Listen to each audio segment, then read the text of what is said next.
தேவனுடைய வார்த்தையை 2 தீமோத்தேயு 3ஆம் அதிகாரம் அதனுடைய 16ஆம் 17ஆம் வசனங்களை வாசித்து நாம் தியானிக்க இருக்கிறோம். வேத வாக்கியங்கள் எல்லாம் தேவ ஆவியினால் அருளப்பட்டிருக்கிறது.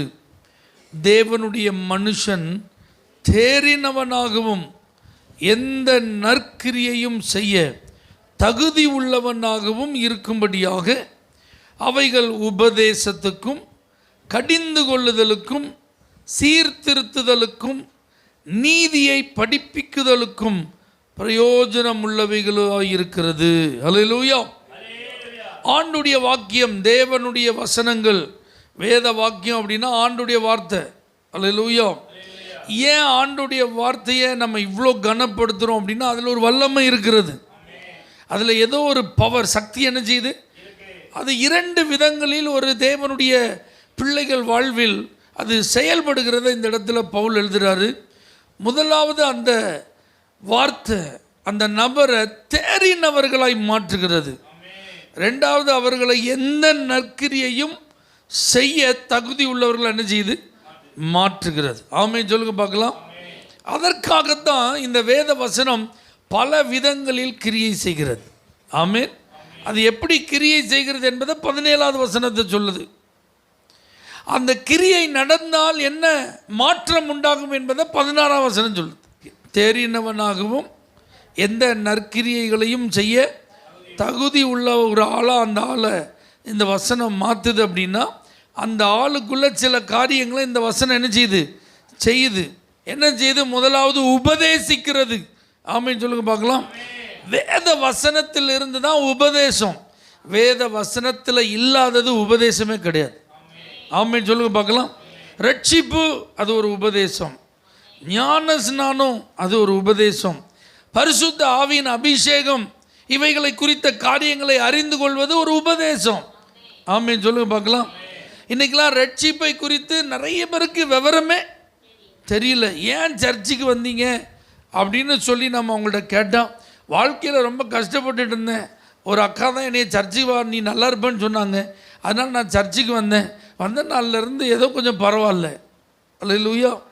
எப்படி நீங்கள் ஏசப்பா பிள்ளையாக மாறினீங்க? வியாதியில் சாக கிடந்தேன், ஒரு பாஸ்டர் எனக்காக என்ன செஞ்சார், ஜெபம் பண்ணினார். அதில் ஒரு சுகம் எனக்கு என்ன செஞ்சிட்டு கிடச்சிட்டு, அதுக்கப்புறம் நான் இப்போ சர்ச்சுக்கு ரெகுலராக என்ன செஞ்சிட்ருக்கேன். ஒரு வேளை சர்ச்சுக்கு போகாமல் இருந்தால் வியாதி மறுபடியும் வந்துடுமோன்னு ஒரு பயம் இருக்குது. அதனால் எங்கே போயிட்டுருக்கேன்? சர்ச்சுக்கு போயிட்டுருக்கேன். அல்லேலூயா. நீங்கள் எப்படி சர்ச்சுக்கு போக ஆரம்பிச்சு? நான் பிறக்கும் போதே யார், கிறிஸ்தவ குடும்பத்தில் பிறந்தேன், அதனால் எங்கே போயிட்டுருக்கேன்? சர்ச்சுக்கு போயிட்டுருக்கேன். இப்படிலாம் நீங்கள் நிறைய பேர் என்ன செய்கிறாங்க, சொல்கிறாங்க. ஆனால் நீங்கள் ரட்சிக்கப்பட்டிருக்கீங்களா அப்படின்னு ஒரு கேள்வியை வச்சா அவங்கள்ட்ட இருந்து ஒரு தெளிவான பதில் கிடைக்குமா அப்படிங்கிறது என்ன செய்யாது, நமக்கு தெரியாது. ஞானஸ்நானம் அப்படிங்கிறத குறித்து நிறைய காரியங்களை நம்ம கேள்விப்படுறோம், பார்க்குறோம். அல்லேலூயா. தண்ணீரில் மூழ்கி நம்முடைய சபைகளில் நம்ம ஞானஸ்நானம் கொடுக்குறோம்.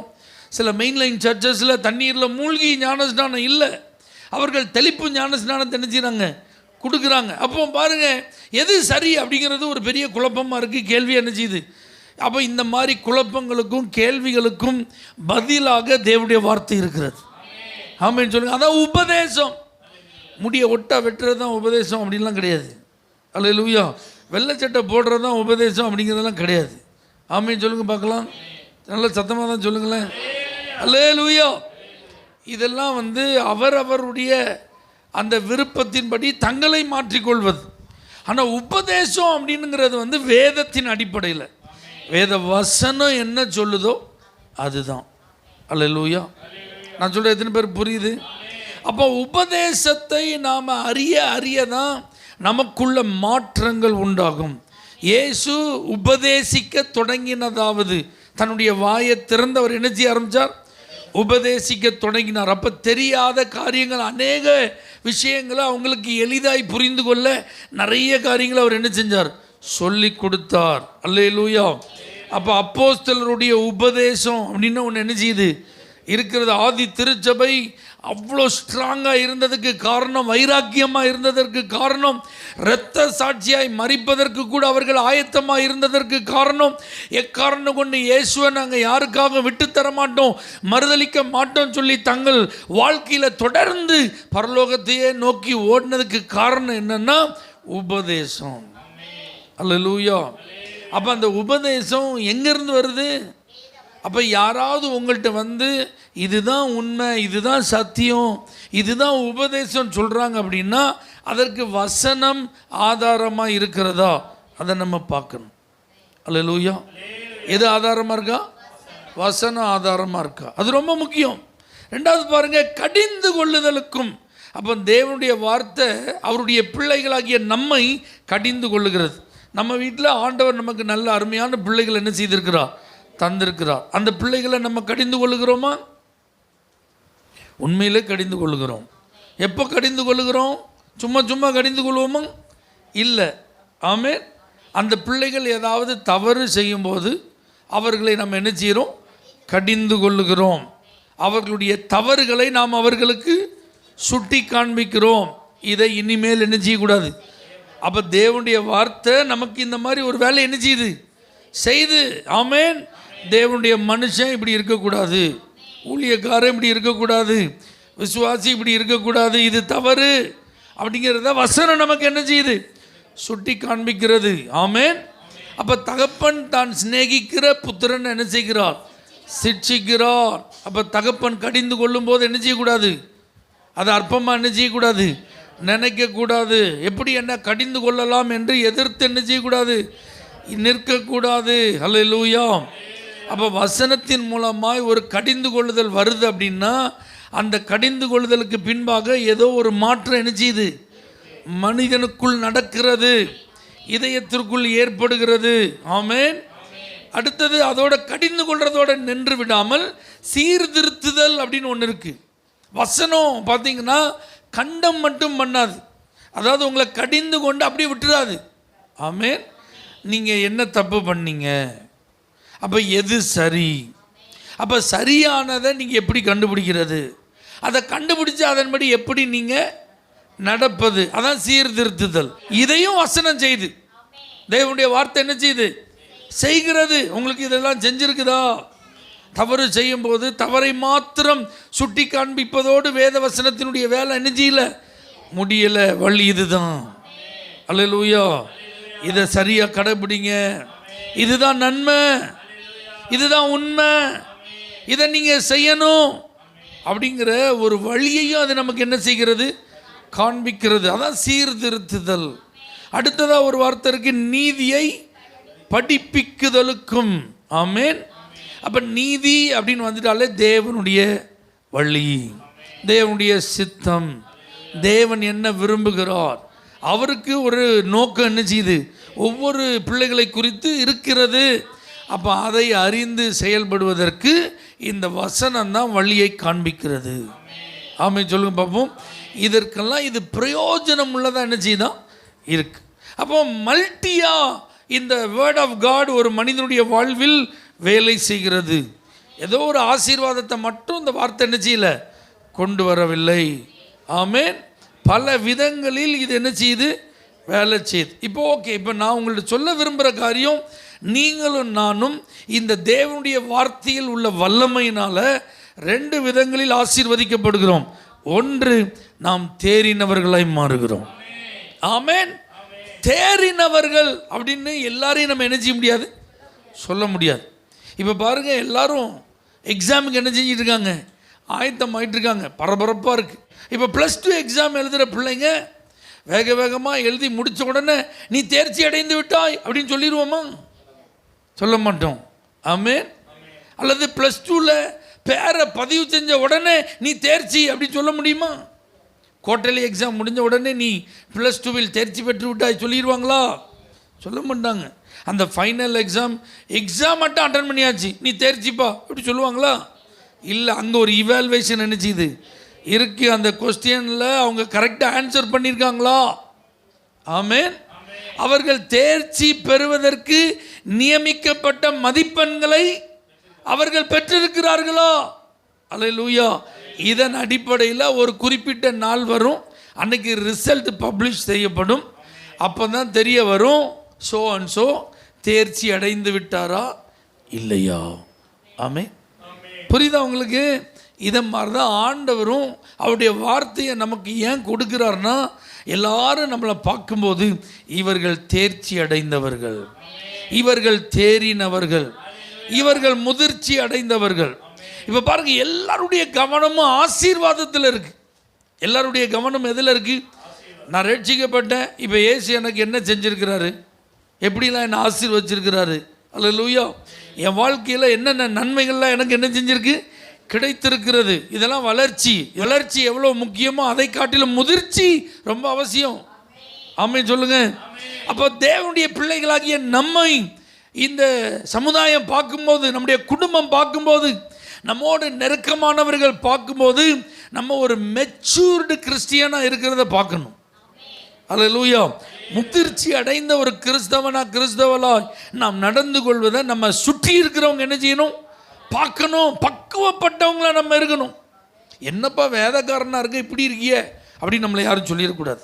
கையில் பைபிளை தூக்குற என்ன இந்த மாதிரிலாம் செய்கிற அப்படின்னு என்ன செஞ்சிடக்கூடாது, சொல்லிடக்கூடாது. நம்மை சுற்றிலும் நடக்கிற காரியங்களெல்லாம் நம்ம கேட்கும்போது நமக்கே ஒரு பக்கம் வேதனையாக இருக்குது, ஒரு பக்கம் அதிர்ச்சியாக இருக்குது, இன்னொரு பக்கம் ஆச்சரியமாக இருக்குது.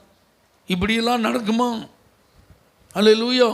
நீங்கள் பைபிள் ஃபுல்லாக பாருங்களேன், ஆண்டவர் ஒவ்வொருத்தரையும் நமக்கு அதற்காகவே உதாரணமாக என்ன செய்திருக்கிறார், வைத்திருக்கிறார். ஏன் நிருபங்கள் எல்லாம் எழுதப்பட்டது அப்படின்னா, அவர்களிடத்தில் காணப்பட்ட குறைவுகளை சுட்டி காண்பித்து அந்த குறைவுகளில் இருந்து அவர்கள் நிவர்த்தி அடைவதற்கு வழி என்ன என்பதையும் அறிவித்து அதிலிருந்து அவர்கள் விடுபட வேண்டும் என்கிற விருப்பம் வார்த்தையில் வெளிப்பட்டிருக்கு.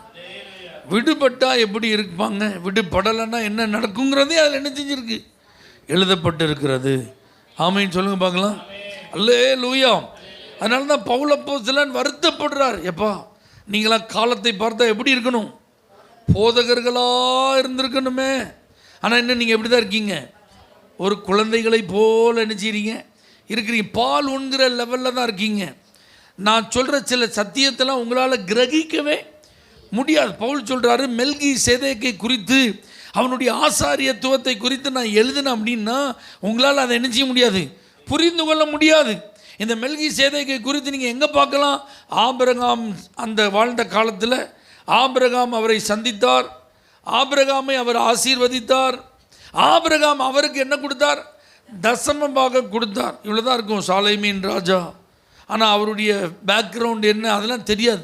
ஆனால் பவுல் சொல்கிறாரு, இப்போ இதெல்லாம் நான் உங்களுக்கு எழுதினேன்னா உங்களால் அதை என்ன செய்ய முடியாது, புரிந்து கொள்ளவே முடியாது. அப்போ பாருங்கள், வேத வசனத்தில் பழக்கம் இல்லாதவர்களாய் அவர்கள் இருக்கிறார்கள். வேத சத்தியங்களை அறியாதவர்களாய் அவர்கள் இருக்கு. கையில் பைபிள் இருக்கு, ஆனால் வசனம் எங்கே இருக்குன்னு தெரியல. அல்லேலூயா. பாஸ்டர் ஒரு வசனத்தை எடுங்கன்னு சொன்னால் அது புதிய ஏற்பாட்டில் இருக்கா பழைய ஏற்பாட்டில் இருக்கான்னு சொல்ல வேண்டியது இருக்கு.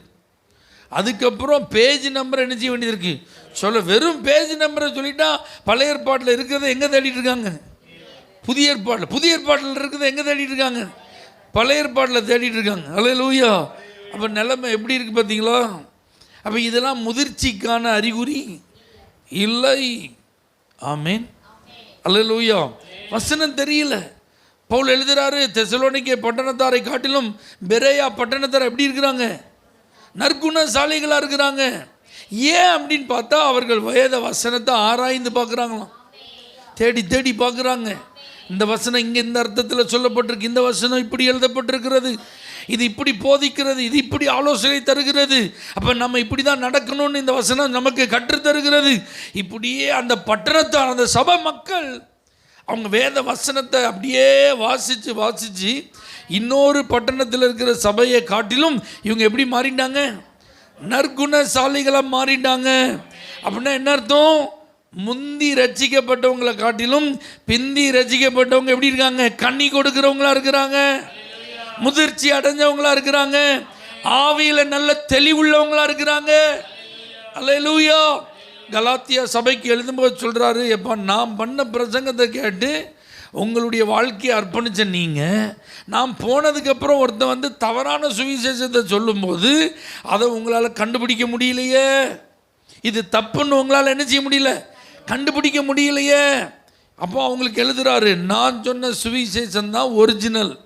அந்த சுவிசேஷத்தை தவிர வேறு யாராவது உங்கள்கிட்ட சுவிசேஷத்தை வேறு விதத்தில் அறிவித்தால், அது ஒருவேளை தூதனாக இருந்தால் கூட, அல்லது நானே வேற மாதிரி பிரசங்கம் பண்ணால் கூட, நீங்கள் அதை என்ன செய்யக்கூடாது, ஏற்றுக்கொள்ளக்கூடாது. ஆவியில் நீங்கள் ஆரம்பிச்சிங்களே, இப்போ நீங்கள் மாம்சத்தில் முடிக்கிறதுக்கு நிற்கிறீங்களப்பா அப்படின்னு வருத்தப்படுறார். அப்படின்னா எப்படி இருக்குது, ஆரம்பம் ஆவியில் ஆரம்பித்தது தான். ஆனால் இப்போ நாள் செல்ல செல்ல இதே ஆவியில் போயிருந்தால் கணுக்கால் அளவல்ல, முழங்கால் அளவல்ல, இடுப்பு அளவல்ல, நீச்சல் அளன்னு போயிருந்துருக்கணும். ஆனால் பாருங்கள், இது போயிட்டு மறுபடி பழைய வாழ்க்கைக்கு திரும்பிட்டு. அல்லேலூயா. அப்போ ஆண்டவர் நம்மிடத்தில் என்ன எதிர்பார்க்கிறார், நம்ம எல்லாம் நல்ல மெச்சூர்டாக செய்யணும் இருக்கணும். ஜெபம் அப்படின்னா ஜெபத்தில் ஒரு முதிர்ச்சி அடைந்தவர்களாக நம்ம என்ன செய்யணும் இருக்கணும். ஜெப வாழ்க்கை என்பது நமக்கு ஒழுங்குபடுத்தப்பட்டதை என்ன செய்யணும் இருக்கணும். ஒரு ஜெபம் பண்ணுங்க அப்படின்னு சொன்னால் எந்த காரியத்துக்கு ஜெபம் பண்ண சொல்கிறோமோ அந்த காரியத்துக்கு தான் ஜெபம் பண்ணணும். அல்லேலூயா. ஒரு ஆமீன் சொல்லுங்க பார்க்கலாம்.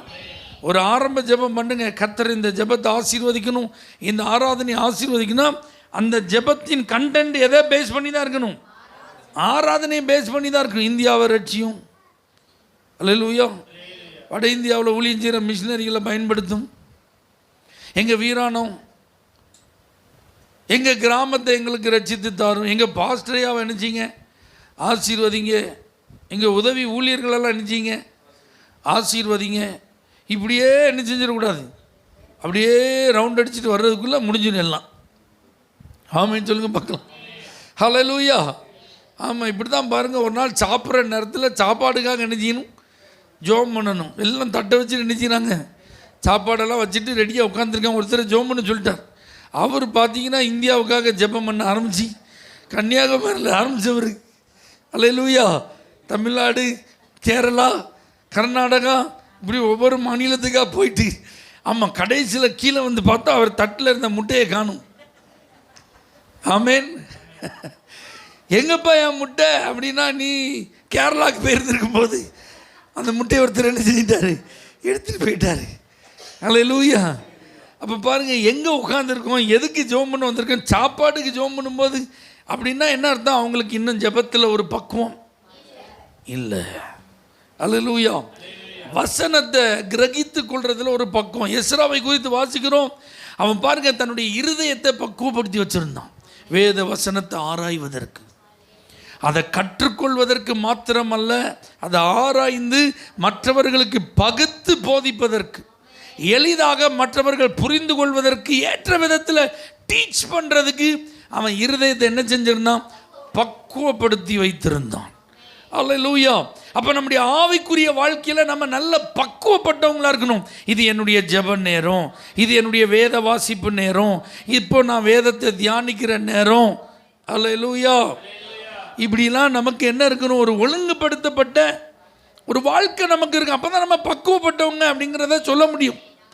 எப்போ ஜெபம் பண்ணுவீங்க அப்படின்னு கேட்டால் நம்ம டக்குன்னு சொல்லணும், இதான் என் ஜெப நேரம்.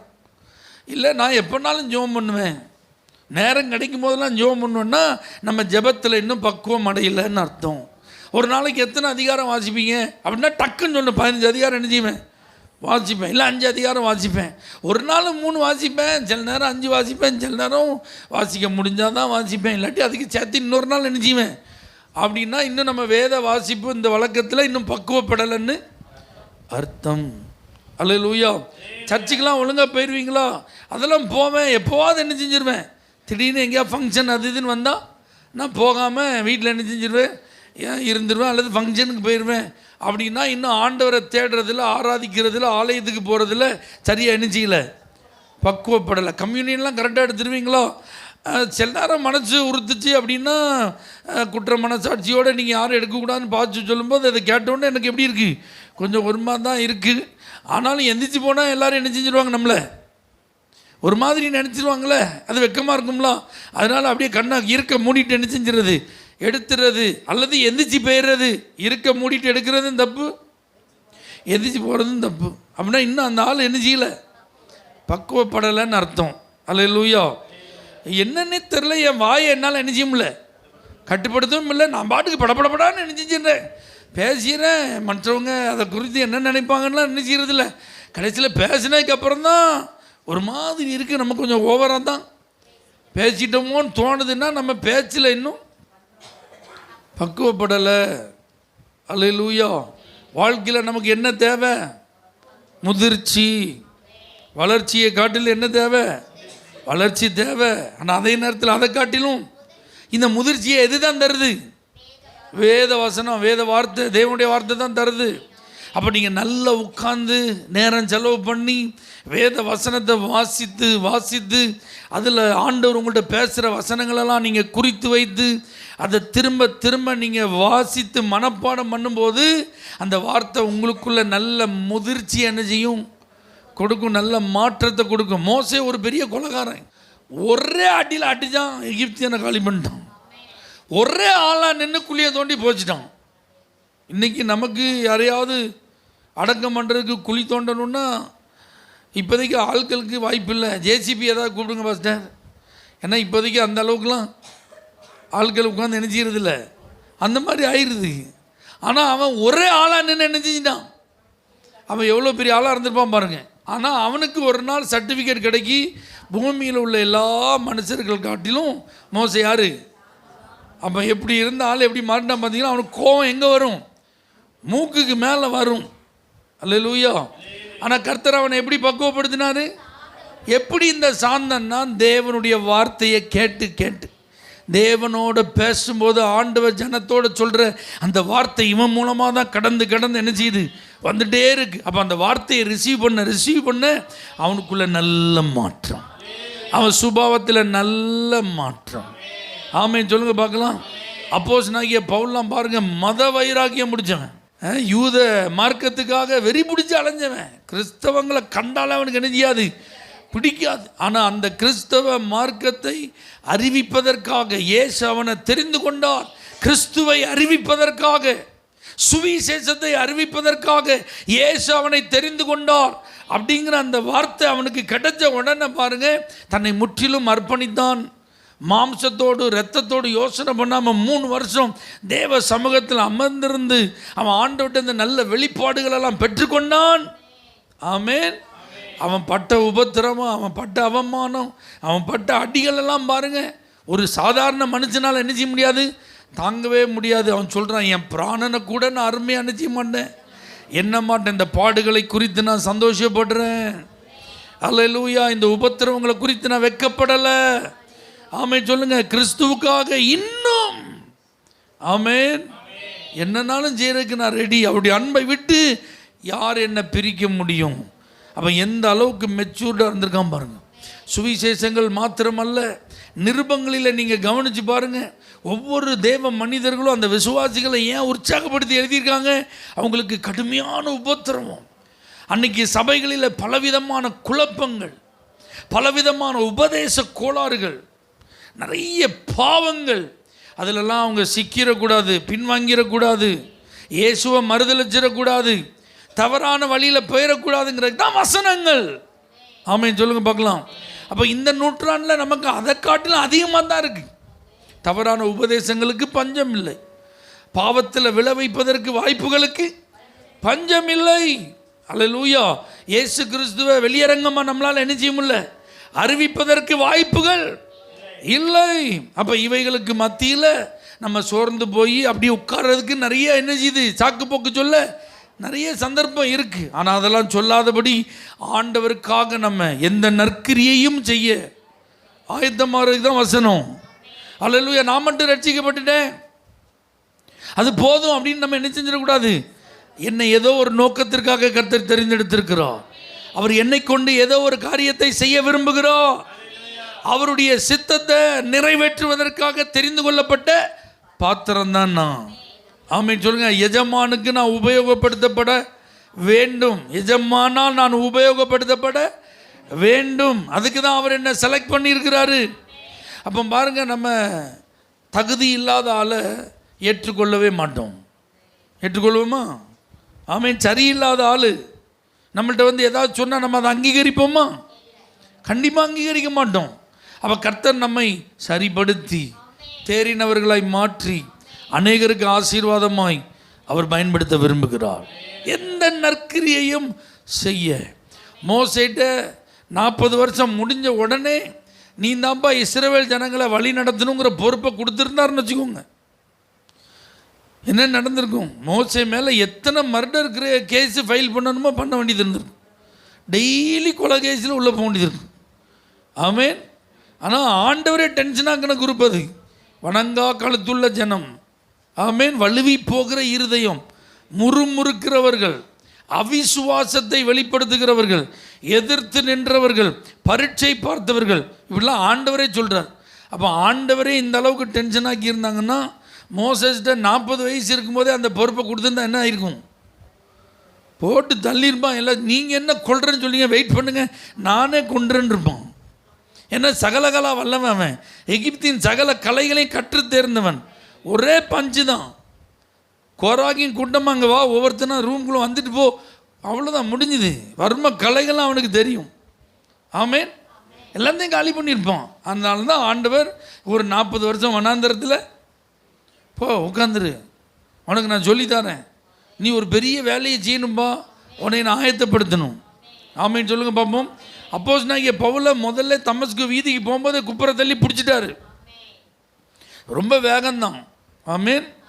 வேகத்தோடு வந்தவனை பிடிச்சி நான் என்ன செய்ய சித்தமாக இருக்கிறீன்னு, நீ எழுந்து நேர்த்தரவுக்கு போ, அங்கே நீ செய்ய வேண்டியது உனக்கு சொல்லப்படணுன்னா 3 நாள் கழித்து அனனியா பாஸ்டர் வந்து அவன் தலையில் கையை வச்சு ஜோம் பண்ணி பரிசுத்தாவி அவன் பெற்றுக்கொண்டான், பார்வை அடைந்தான், தாமதம் பண்ணாமல் சுவிசேஷம் சொல்ல ஆரம்பிச்சிட்டான். அல்லேலூயா. இதை உடனே ஆண்டவர் என்ன செய்யலை, கண்டினியூ பண்ண விடலை. நீங்கள் வாட்சிங்கன்னா வரலாறு வாட்சா தெரியும். கொஞ்ச நாள் அந்த சீசர்களோடு இருந்து இந்த ஊழியத்தை செய்யவும் இவனை கொல்றதுக்கு பிளான் பண்ணிட்டாங்க. அல்லேலூயா. அதுக்கப்புறம் ஒரு கூடையில் வச்சு இவனை என்ன செஞ்சாச்சு, ஓடுன்னு அனுப்பி விட்டாச்சு. அதுக்கப்புறம் தான் இவன் மாம்சத்தோடு ரத்தத்தோடும் யோசனை பண்ணாமல் 3 வருஷம் யாருமே பார்க்காம எங்கே போயிட்டான், அரபி வனாந்தரத்துக்கு போயிட்டான். ஒரு வேளை இந்த 3 வருஷம் அரபி வனாந்தரத்துக்கு போலன்னா என்ன நடந்திருக்குன்னு நினைக்கிங்க? ஒன்று இவனை கொண்டிருப்பாங்க, அல்லது இவன் இயேசு தான் ரட்சகர். யூத மார்க்கத்துக்கு ஃபைட் பண்ணான் பார்த்தீங்களா, அந்த மாதிரி ஒரு கேங்ஸ்டரை ரெடி பண்ணிட்டு காலி பண்ணியிருப்பான். எல்லாத்தையும் பார்த்துருமா, போட்டு பார்த்துருன்னு இருப்பான். நீயா நானா பார்த்துருன்னு இருப்பான். உனக்கு தான் அடிக்க தெரியுமா, எனக்கு அடிக்க தெரியும். உன்னை விட வேகமாக ஓடினாள், உன்னை விட கோவக்காரன்னா. அல்லேலூயா. ஒன்றை தான் அவ்வளோ பேர் இருக்கான். என் பின்னாடி எவ்வளோ பேருக்கு தெரியுமா? முதல் நாளே எங்கள் பாஸ்டர் பீட்ரு பிரசங்கம் பண்ணி 3000 பேர் வந்திருக்காங்க. அடுத்து ஒரு பிரசங்கம் பண்ணி 5000 பேர். இப்போ எங்கள் பின்னாடி பல ஆயிரம் என்ன செய்யுது, ஒரு ட்ரைனிங் மட்டும் கொடுத்து கூட்டிகிட்டு வந்தோம்னா அப்புறம் பார்த்துக்க தாங்காதுன்னு இருப்போம். அல்லேலூயா. ஏன்னா அந்த கயிறை கட்டும்போதே அவன் அந்த அதிகாரிகிட்ட பேசுவான், ரோமனை நீ விசாரிக்காமல் கட்டுறிய, நீ எப்படி கட்டுற, நைஸாக போடும் ஒரு பிட்டை. அல்லேலூயா. அவன் பயந்துருவான், நீ ரோமனா அப்படிமா. ஆமாம், ஹே பெரும் திரவியத்தினால நான் இதை சம்பாதிச்சம்மா. அவன் இவன் சொல்லுவான், இந்த ஸ்லாக்கியத்தோடு நான் பிறந்தம்மா. அல்லேலூயா. இதெல்லாம் சைலண்டாக ஏன் சொன்னான்னா ஒரு 3 வருஷம் போயிட்டு வந்ததுனால தான். இல்லாட்டி இந்த பிலிப்பி ஜெயிலில் இவனை போட்டு அடிக்கிறதுக்கு முன்னாடியே அடிக்க வந்தானா கையை பிடிச்சிருப்பான். நான் யார் தெரியுமா, ரோமன் சிட்டிசன் இருப்பான். ஆனால் ஒருத்தட்டையும் அவன் என்ன செய்யலை. ஏன்னா அந்த பக்குவம் வரணும், நற்கிரியைகளை செய்வதற்கு அவன் என்ன செய்யணும், ஆயத்தமாக்கப்படும். அதனால தான் சொல்கிறான், எப்பக்கம் நெருக்கப்பட்டாலும் ஒடுங்கி போவதில்லை, எல்லா இடத்திலும் கிறிஸ்துவின் வாசனை வீசும் நற்கந்தங்கள். எங்களை நீ நசுக்க நசுக்க எங்களிலிருந்து ஸ்வீட் ஃப்ராக்ரன்ஸ் தான் வரும். ஆமென். நறுமணம் தான் வரும். நீ நசுக்க நசுக்க எங்கள் மாம்சம் வெளிப்படாதுப்பா, எங்களுடைய வைராக்கியம், சுய வைராக்கியம் என்ன செய்யாது, வெளிப்படாது. துர்நாற்றம் எங்கள்கிட்ட என்ன செய்யாது, இயேசு தான் வெளிப்படுவார். அதான் எந்த நற்கிரியையும் செய்ய ஆயத்தம். ஆமென் சொல்லுங்க பார்க்கலாம். இதெல்லாம் வசனம் தான் நமக்கு தருது, தேவனுடைய வார்த்தை தான் நமக்கு கற்றுக் கொடுக்கும். தெய்வ பிள்ளைகளை நம்ம இதெல்லாம் வச்சு யோசிச்சு பார்ப்போம். தேர்னவங்களாம் நம்ம இருக்கோமா? 5 வருஷம் 10 வருஷம் 15 வருஷம் 25 வருஷம் 50 வருஷம் விசுவாசி. அல்லேலூயா. நம்ம தேறி இருக்கிறோமா? எல்லா நற்கிரியைகளும் செய்கிறதுக்கு நம்ம இன்றைக்கி பாத்திரமாக இருக்கோமா? கர்த்தர் நம்மளை நம்பி ஏதாவது ஒரு பொறுப்பை கொடுக்க முடியுமா? நீ போய் இதை செய் அப்படின்னா அந்த உத்தரவாதம் நமக்கு இருக்கா? அதை உண்மையாக செய்கிற அளவுக்கு நம்ம தகுதியாக இருக்கிறோமா? நம்மளை நம்பி இதெல்லாம் கொடுக்கலாமா? அல்லேலூயா. இந்த கொஞ்சத்தில் உண்மை இல்லாமல் இருந்தா, இந்த உலக காரியத்தில் நீ உண்மை இல்லாமல் இருந்தா, அந்த மெய்ப்பொருளை யார் உன் கையில் கொடுக்க முடியும்? ஆண்டவர் கேட்குறாரு. அப்போ எந்த காரியமாக இருந்தாலும் அதில் நான் தேறி இருக்கணும். நற்கிரியைகளை செய்கிறதுக்கு நான் எப்படி இருக்கணும்? தகுதியாக இருக்கணும். அதுக்கு தான் தேவனுடைய வார்த்தை. அப்போ இந்த தேவனுடைய வார்த்தை ஏதோ சும்மா ஏதோ வருது, பேசப்படுது, நான் உட்காந்து அப்படி என்ன செய்கிறேன், நேராக சர்ச்சில் உட்காந்து கேட்கேன், அல்லது டிவியில் உட்காந்து பார்க்கேன், அல்லது யூடியூப்பில் நான் பார்க்கேன். இதற்காக தேவனுடைய வார்த்தை இல்லை. இந்த வார்த்தையில் உள்ள வல்லமை கேட்கும் அத்தனை பேரையும் தேறினவர்களாய் மாற்றுகிறது. எல்லா நற்கிரியைகளையும் செய்ய தகுதி உள்ளவர்களாய் மாற்றுகிறது.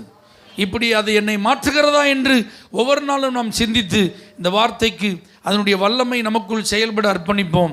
தேவன் நம்மை தேறினவர்களாகவும் நற்கிரியைகளை செய்ய பாத்திரவான்களாகவும் மாற்றுவாராக. எல்லாரும் கண்களை மூடி கர்த்தரை ஸ்தோத்திரம் பண்ணுவோம். பரிசுத்த ஆவியானவரே, உம்முடைய வார்த்தை எங்களை தேறினவர்களாய் மாற்ற வேண்டும் ஆண்டவரே. உம்முடைய வார்த்தை எங்களை எந்த நற்கிரியையாக இருந்தாலும் அதை செய்வதற்கு திராணி உள்ளவர்களாய், தகுதி உள்ளவர்களாய் எங்களை மாற்ற வேண்டும் ஆண்டவரே. அதுக்கு தான் எங்களுக்கு உபதேசத்தை நீங்கள் தந்திருக்கீங்க. அதுக்கு தான் உம்முடைய வார்த்தையின் மூலமாய் கடிந்து கொள்ளுகிறீர். அதுக்கு தான் உம்முடைய வார்த்தையின் மூலமாய் எங்களை சீர்திருத்துகிறீர். உம்முடைய வார்த்தையின் மூலமாய் நீதியை எங்களுக்கு கற்றுத்தருகிறீர். அதில் நாங்கள் புரிந்து கொண்டு எங்கள் வாழ்க்கையில் முதிர்ச்சியை அடைய, ஆமென், எங்களுடைய வாழ்வில் எங்களை நம்பி நீங்கள் செய்ய விரும்பும் காரியங்களை செய்வதற்கு தகுதி உள்ளவர்களாய் மாற ஆண்டவர் எங்களுக்கு உதவி செய்வீராக. உம்முடைய நாமம் அதன் மூலமாய் மகிமைப்படட்டும். இயேசுவின் நாமத்தில் பிதாவே, ஆமென். For prayer contact, Pastor J. Kumar, El Shaddai Ministries, 9500252586, Surandai.